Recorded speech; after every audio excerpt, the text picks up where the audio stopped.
All right, welcome to the Fantasy Football MBAs. That stands for matchups, breakdowns, and analysis. I am your boy Steve, and I am joined by. T. Campbell online. All right. Hey, in the house. Hey, E. what up? What up? What up? We are going to help you graduate to Fantasy Football Champion. This That's is right. this is part 2 of our Week 4 starts and sits. Make sure to check out part 1 where we covered the first half of the games. Now we will cover the second half of the Week 4 games. Absolutely. So I'll go ahead and kick things off. Okay. So we're going to look at the Baltimore Ravens against the Washington football team. All right. So we all saw what Kansas City did to Baltimore this past week. Lamar Jackson again looked like he did in the playoff last year. Nothing seemed to work with consistency on the Ravens side. But guess what? They're not playing Kansas City Chiefs this week. No, they're not. They are playing the Washington football team. And, I'll be the first to admit, again, call it week 1, the end of week 1. I thought the Washington team, their defense was turning the corner. I thought, I was seeing, something, this might be. I think I even mentioned it on the show, like, the defense looked like it might, actually do something this year, but it's not exactly turning into that. And this week is the wrong week to be without Chase Young, their stellar star rookie defensive end, and also looks like McLaurin is going to be out, or if he is in, he'll be gimpy, if that. So, man, it might get real ugly against Baltimore because they got to prove something to themselves. They don't have to prove anything to the league. The league understands. If you watch football, you get it. Like I said in part 1 of this week, there are some teams, Kansas City, that seems to just have the number for Baltimore. But this is still a very good Baltimore team. And to your point, in part 1, you said, Steve, that Lamar Jackson has difficulty getting, the ball to his wide receivers. That's true. But there's still enough offensive weapons, on the Baltimore side that's going to give this Washington football team fits. One case in point is Mark Andrews, and he's been a little he has a case of the disappearing acts so far this season. Like sometimes it's like he's not a part of the offense at all. But against the tight ends, Washington has given up 299 yards so far this year, and actually three touchdowns to the tight ends, and over right at 300 yards on the ground against opposing running backs. So we might get to see finally maybe some glimpses of Mark Ingram. I don't know what's going on there. Maybe it's just the early schedule, but something is going on where, Mark Ingram isn't like, doing what I know he's capable of. Either he's not getting the goal line carries or something. But I think this is a good rebound game. This is like the homecoming, game for This is the Baltimore. homecoming game. This is homecoming. So look for Baltimore big in this game. Everybody across the board. And again, like I said, I look for Andrews and Mark Ingram to get involved on the reindeer games against Washington. What On you the think about Washington Hollywood side, Brown? What you think about say it again. Hollywood Brown? Man, like you said, it seems to be some kind of just disconnect with getting the balls to the wideouts. I don't know. I don't know, man. This is my take on it, man. If Lamar has a clean pocket and he can just sit back and take his shot, he can get the ball to Hollywood Brown. If he's under duress, he's either running the ball or he's getting it to Mark Andrews. Like, there's no other option, or if he's like just moving around in the pocket, it's going to be one of those two things. It reminds me so much of Vic and Algie Crumpler back in the day. Like, I just see it and I'm just like, I have seen this before. So that's how I feel when it comes to that. I don't know. I don't know how the pocket will be for him with Chase Young out. So I do believe he will get some more opportunities to maybe take a shot or two at Hollywood on this game. Yeah. You got anything on the E? For this game, my only, I guess, point that I wanted to bring up, like you said earlier, McLaurin, kind of gimpy, questionable. If you need to stream somebody, I think I would take a chance on Dontrell Inman this week. I think he could, kind of step in, especially I think their other receiver, Sims, is ruled out or he's hurt. Mm-hmm. So I think you might be able to take a chance on Inman this week because I think they're going to be losing, so they're going to have to throw the ball. Yeah, I mean, Inman, that's a scary proposition for me. Yeah, man. you playing with some dark magic right there, bro. I'm calling it right now. He's going over. He's going to get 70 yards and a touchdown this week. Inman touchdown. Inman is more 20 yards, 4 touchdowns. That's Inman. Like, even when he was in San Diego, man, it's like he would just have you mad. Like, God, 1 week he's just killing it. The next week, no catch. Nothing. I mean, not even one. I'm telling you. I'm speaking to existence. Looking at. Oh, okay. You're speaking into existence. Okay, I see. Putting it out there. Yeah, man. When I saw the stat line, I was like, "Ooh, somebody gonna jump on this watch, and he gonna burn them. He gonna burn them like a home prom night." All right. Moving on. We got the Chargers against the Bucks. All right, now both the Bucks and the Chargers have been pretty decent against the run this season. Bucks are averaging around 60. Opposing running backs are averaging around 65 yards against the Bucks, 50 yards against. 65 yards against the Chargers, around 50 yards running backs are getting against the Bucks. But they're still going to favor the Chargers because Fournette is out. So, and with Fournette out, and again, it's a recall. In comedy, they call this a recall. I know you damn lying. After Fournette, Tom Brady is the second leading rusher that's going to be active this week for the Bucks because Ronald Jones is going to get the start. That puts Tom Brady as the second leading rusher on his team. Sir, how is this possible? Like the worst rusher in quarterback history is the second leading rusher this coming week with Fournette out. But with that being said, because of that, they have to get LaShawn McCoy involved. I don't know. He hasn't been listed on the injury report. He hasn't been listed on the rumor report with Angela Yee. I don't know what is going on with LaShawn McCoy, but he literally may as well be on a practice squad at this point. Like, why are they even carrying him as on the active roster? They're not using him. It would be almost different if he was just ineffective when given the opportunities, which he have been. But there have been so few that it's like, what's the point? Like, carry another player in that instead of 53. But I do think he may get involved this week.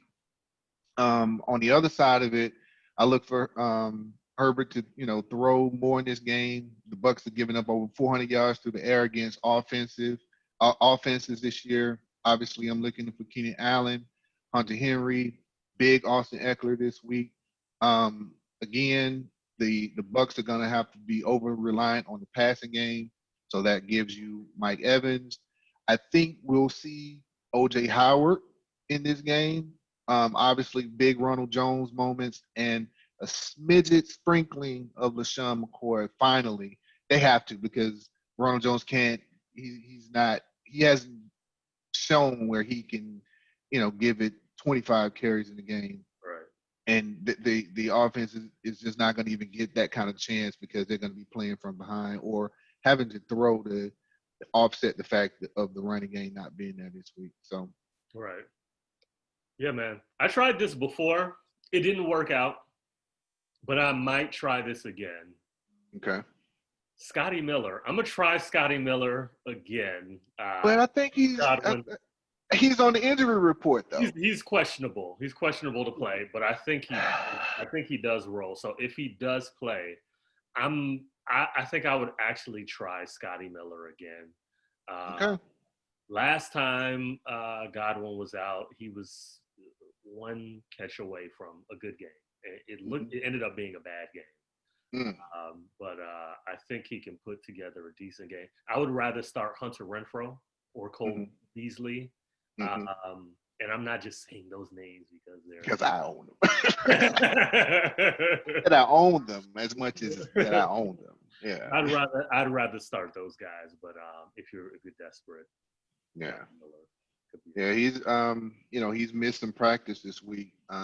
So if you do pick him up and you're thinking about putting him in at flex or whatever, like make sure you're staying on top of, if he's gonna actually go. Right. You got anything on the E? Yeah. One question for you guys. Who do you think has better stat line this week? Herbert or Brady? Herbert. Yeah. Herbert for sure. I'm done. I'm done with Brady. I just don't like if he was on the free agent pool, I wouldn't even pick him up. That's so strong. Pick him up. That's a strong drink. Hold on, I need a drink for that. Hold on. As your bust for the year, I have my doubts, but I think you're right. I think he's the bust at quarterback. Wow. Yeah, I mean, I don't know. It could just be scheme, right? He's in a completely different offense. He just doesn't seem to be comfortable with it at times. But a lot of that preseason hype, it ain't there no more. Like ain't nobody like, oh, they rebuilding the Patriots. I said that myself. Nah, they're not rebuilding the Patriots. They don't even look like they're poised to compete for NFC South champion. Yep, Jameis. Yeah. Man, it's looking like like a bad move. Like seriously. I know they have a winning record, but it does kind of look like that. Yeah, from just a pure quarterback, yes, the interceptions may be down, but I think the interceptions are probably on par for where James was this time last year, probably. But he probably had an extra 400 yards through the air. Exactly. But, yeah, man. TB12. Ooh. I just want to go on record and say I was down on him when we did some of our first episodes. I just want to put that out. Yeah, and I for one said that I would, as long as he's playing and alive and breathing, I would start him. It's getting to that point, man, where he's just looking just really average. Like it's like, okay, I mean, nothing about his play. When I look at like Rodgers, going into the season, people like, this is going to be the decline. This is going to be the year that you'll see the delineation between what used to be and what is to come. He's turning back the clock, and he looks amazing right now. So, in contrast to what Brady's doing. For sure. All right. So next we got the Miami Dolphins against Seattle. Man, Russell Wilson will continue this MVP campaign, this presidential run that he's on. This guy is on a tear through everybody's defense. It doesn't matter who you line up against him. Wilson is just balling, man. Like, I think in most leagues, depending on your scoring, this man averaged like 50 points last week. Like, crazy. It's otherworldly at this point. And, it couldn't happen to a better guy or a nicer guy. I hope this is a tangent. This ain't about football, but this is about some man stuff. The world is going to be a better place if he always is what he appears to be.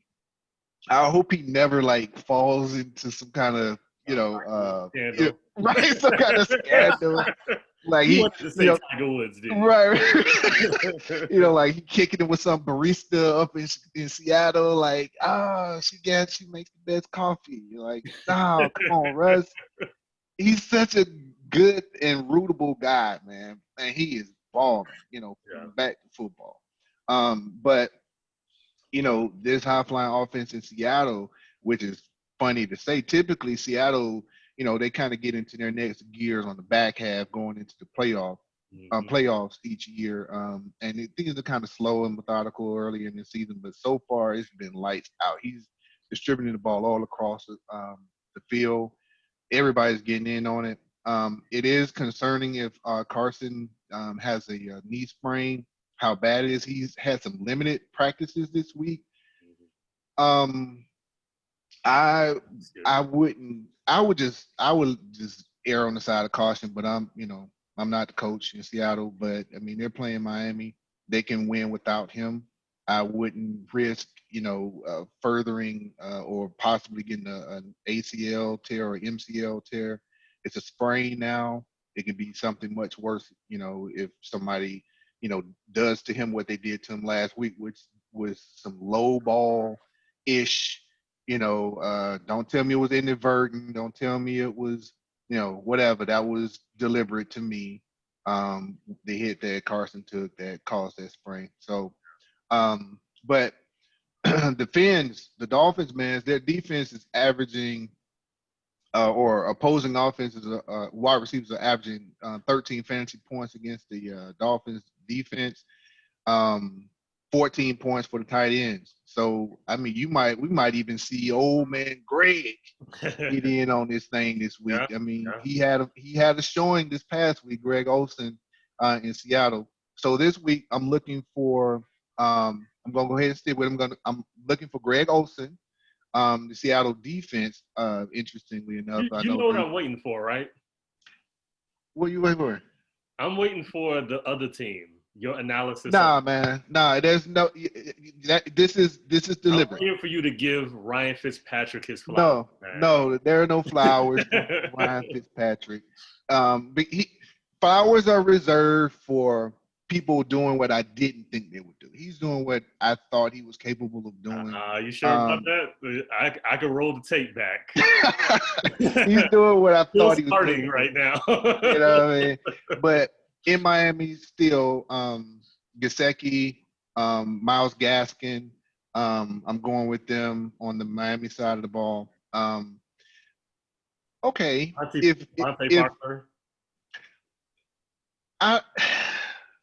With the way Fitzpatrick has been playing, you can rest at least another week because Tua is not going to take over. So, but I think it was week 2. It was like, here we go. Tua's going to be up the bat, and then luckily for him, he caught that stomach virus or diarrhea, whatever it was, that's going to keep him from even, pushing to get in the game right now. So Fitzpatrick is safe for now. He's going to do what I think he always does, but I don't like Fitzpatrick in this game against Seattle.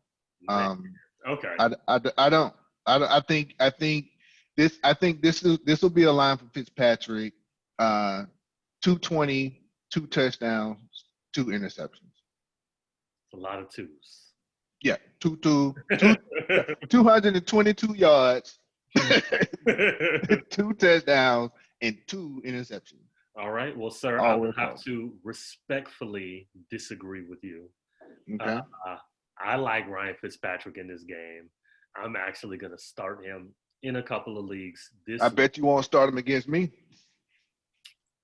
Yeah, sure. I'll start him against you. Okay. All right. Well, okay, folks. Okay. Especially since I have Breeze and Michael Thomas is not playing, so I will start him against you. Let's be honest, people. Me and Steve are head-to-head this week in fantasy. He's projected to beat me by 7,300. So it doesn't really matter who he starts. So he ain't that confident. It just doesn't matter who he starts. It doesn't matter who he starts. I will start Ryan Fitzpatrick. Seattle, I mean, they've been giving up damn near 500 yards per game. The only guy on the team who's been playing defense, Jamal Adams, is out. That's the only dude. Right. He thought he was joining the Legion of Boom when he came. Right. It's like, But what is he was this? all alone on that one. And Yeah, that's Griffin is obviously out. he's hurt. Yeah, Griffin is out, and the younger Griffin is actually being brought up from the practice squad. Yeah, Which is a feel good story. That feels good, right? That's great. We need those stories. But Miami, they're gonna continue the trend of scoring all over the Seattle defense. I like if I was playing DFS, I would do the Ryan Fitzpatrick, Devontae Parker stack because I think they're both gonna ball out. I think that Gesicki is gonna ball out too. So yeah, I mean I like them. I wouldn't start any other receiver because I'm still iffy on Miami's receivers other than Parker. Yeah, for sure. You got anything on the E? Just you the tiebreaker. E, you the tiebreaker.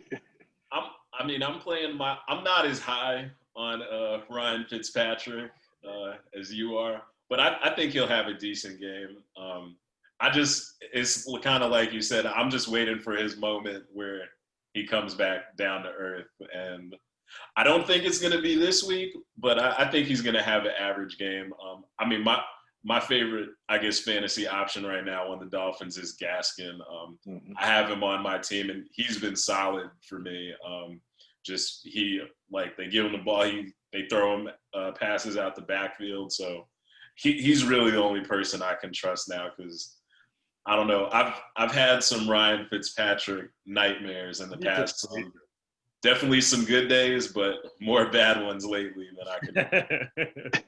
Yeah. Oh man. All right. So next up is the Vikings versus the Texans, aka the Battle of the Bastards. Hey.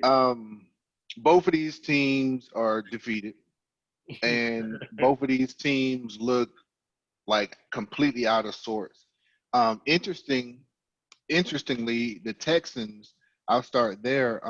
Going into the week one, it looked like they had some offensive, possibility. They looked like, David Johnson looked good week one. Will Fuller was catching multiple targets, multiple catches. It was looking good. Brandon Cooks was going to be coming back, in the subsequent weeks. It was like it can only get better from here. Obviously, J.J. Watt was returning back from, a season-ending injury. So it looked like, the Texans might be okay this year. Yeah, they got bested week one, but they might be okay. That was the best that the Texans had to offer, seemingly week one. Brandon Cooks I don't agree. Needs new thighs. I don't know if you go to churches for that or if that's a Popeyes run, but go in and give him an 8-piece dark spicy because he gonna burn through some thighs this year, and there's gonna be more that we've said it here multiple times, and if you're a fantasy follower, Will Fuller's gonna miss time. He's gonna get banged up. He missed time last week. In and out of plays. On the other side, well, not on the other side. Let me go here to David Johnson. This to me, I'm a Johnson owner. I need him to show back up if it's gonna be possible. So this week against the Vikings, come on. I mean, like you should be able to come back to to the middle here a little bit, DJ. Like, I need that. The Texans, your team needs that. So that they can, use the run to set up the pass because nothing seemingly is working there in Houston. On the other side, the Vikings, man, Dalvin Cook, Thielen sometimes looks like Thielen. Sometimes he looks like a, decent wide receiver. And I don't know what's going on at quarterback. It's it just doesn't look good in Minnesota. This is the battle of the bastards. Neither of these teams are going to make the playoffs. I'm pretty sure, and this is just not really one with a lot of fantasy meat for me. I have Brandon Cooks. I'm not playing him. I have Johnson. I have to play him. But if I had another option, I might explore that, trying to data mine to see. But I'm not jazzed about anybody other than like really like 100% Deshaun Watson and Dalvin Cook. Everybody else is like there's a tier below that. You know, those are the only two like must starts. Don't even worry about. Don't even think about. Really? Yeah. I disagree.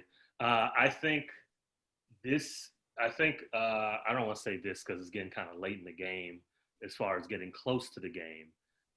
But I would be targeting Deshaun Watson to buy low on, and as well as other Texans offensive players. I think their best days are ahead of them, actually. They had some very tough matchups to start the year off. They started with Kansas City, who has proven to be pretty damn good on defense. Right. Then they had the Ravens. Then they had the Steelers. That's tough, man. That is. Like, that's a That's tough tough. start. And now they're going against Minnesota, who they are not the same Minnesota defense that they used to be. They've been actually pretty trash this whole year. And I think they're going to light them up, actually. I think I would start Brandon Cooks. I know you have Brandon Cooks, but I know you're not going to start him against me anyway. But if I had him, I would start him against me. Start him against me. No. Will Fuller, I'm totally in on Will Fuller while he's healthy. So I'm going to roll with him and David Johnson. I think they all have good games. On the other side, I'm still a little iffy with them. Houston's defense actually is not as bad as they seem. You know, again, they went against Kansas City, Steelers, and the Ravens. Some of the better offenses in all of football. Yeah, better offenses and better defenses, and they actually haven't really been giving up too many big plays. So I think they do okay. I wouldn't be riding the Justin Jefferson train just yet. He's a wait and see. I think he's the real deal. Yeah, but I don't know about him in this game. I'm fading him some. So I wanted to touch on that really quickly, just because unfortunately, like Kirk Cousins is messing that up for him. Yeah. Like if he had a real quarterback, I would definitely, like you said, put some more stock into him. I just think it is important to note just about Jefferson, especially if you're a Thielen owner. Like Jefferson has played as well, if not better than him, in their last two games. Yeah. And somebody I know has Thielen in one of my leagues, and he's really worried about that just because Cousins looks bad, and like Jefferson has like been pretty much keeping pace with him. Like you said, he's still really young player. We gotta see a little bit more from him. But if I was a Thielen owner, I'd be keeping a close eye on that for sure. Well, Thielen had to deal with Stephon Diggs before, so I feel like it'll kind of be more of the same. It has to then be offensive line play, because I was sitting here thinking about that. Like, it isn't, he should be able to distribute the ball to two, prolific wide receivers. He's done that for years. Right. Where's the declination? It must be an offensive line play. I would have to do a little bit more eyeballing on the Minnesota offensive line to see what's happening. Right. Because he's done that, but he just has not looked like he's able to divvy the ball up good this year like he has in the past. Yep. Yeah. All right. Lastly is the Saints and Lions. Man, it's finally happened, folks. Drew Brees has lost his cape. He looks pedestrian. He looks like he doesn't have confidence to go downfield. I don't know if these are plays being called or if he's just giving, throwing intermediate and short passes because that's what the defense are giving him. Obviously, we cannot overstress this enough without Michael Thomas. This is a completely different team. Defenses play them differently. They're running the human Swiss Army knife Alvin Kamara into the ground because that seems to be the only thing that's consistent. Traquan Smith, those people who went out and picked him up were thoroughly disappointed this past week. Put a lot of stock into him probably too quickly. And I think that goes back to Drew Brees. Hasn't been able to consistently get and keep Emmanuel Sanders involved in the offense of any, capacity. Really one game, and even in that game, he was only relevant because he had a touch. But without that touchdown, it would have been just like, oh, okay, cool. Yeah, a couple of catches, 40, 50 yards. That's all right. That's not number one worthy. And I don't, he's not, it's just not working.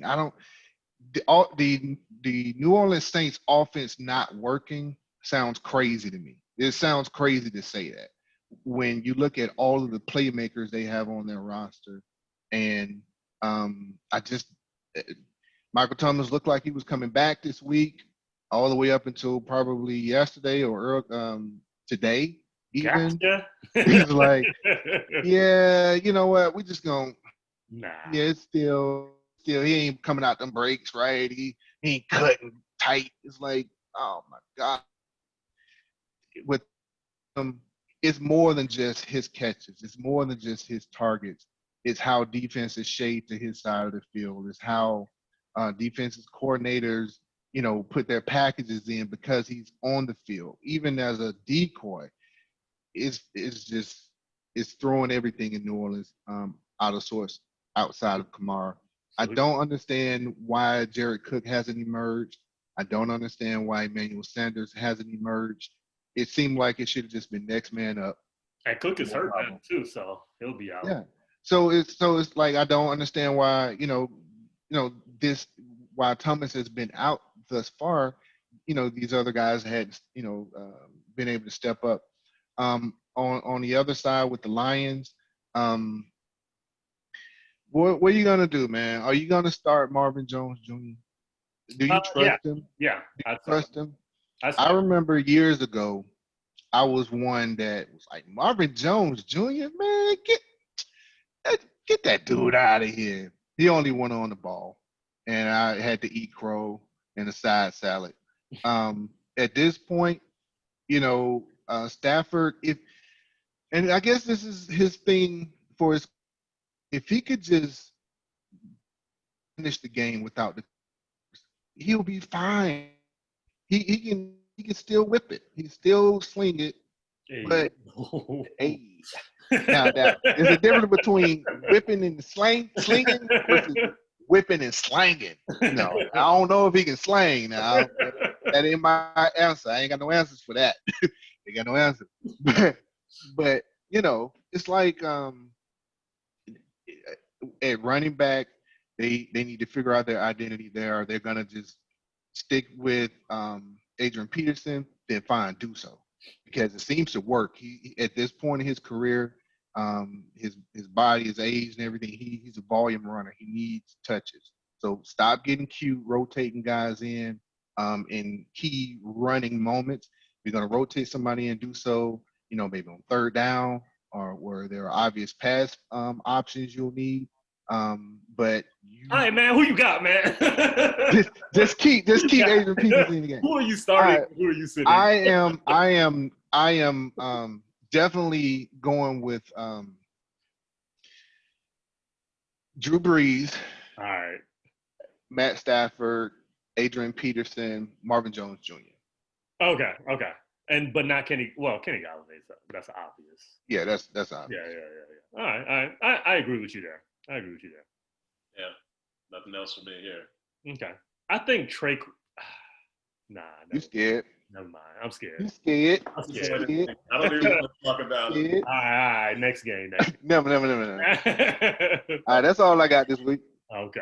So next game, we got Philly and San Francisco, which, I mean, the only two people I'm playing in that game are Zach Ertz and Miles Sanders.